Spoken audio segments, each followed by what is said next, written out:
Ang mabuting balita ng Panginoon, ayon kay San Lucas.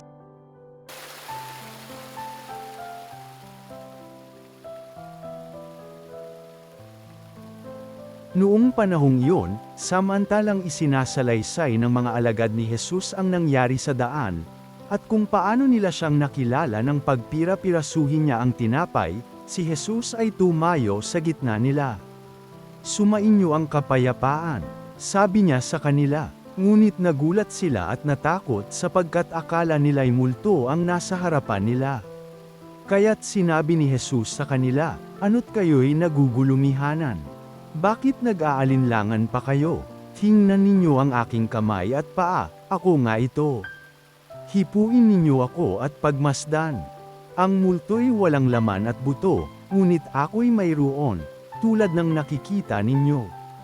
At pagkasabi nito, ipinakita niya sa kanila ang kanyang mga kamay at mga paa.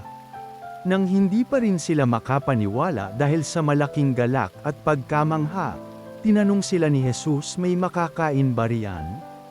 Siya'y binigyan nila ng kap-utol na isdang inihaw, kinuha niya ito at kinain sa harapan nila.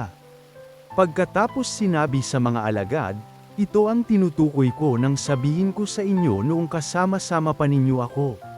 Dapat matupad ang lahat ng nasusulat tungkol sa akin sa kautusan ni Moises, sa mga aklat ng mga propeta at sa aklat ng mga awit." At binuksan niya ang kanilang pag-iisip upang maunawaan nila ang mga kasulatan. Sinabi niya sa kanila, "Ganito ang nasusulat. Kinakailangang magbata ng hirap at mamatay ang Mesiyas at muling mabuhay sa ikatlong araw. Sa kanyang pangalan, ang pagsisisi at kapatawaran ng mga kasalanan ay dapat ipangaral sa lahat ng bansa, magmula sa Jerusalem. Kayo ang mga saksi sa mga bagay na ito." Ang mabuting balita ng Panginoon.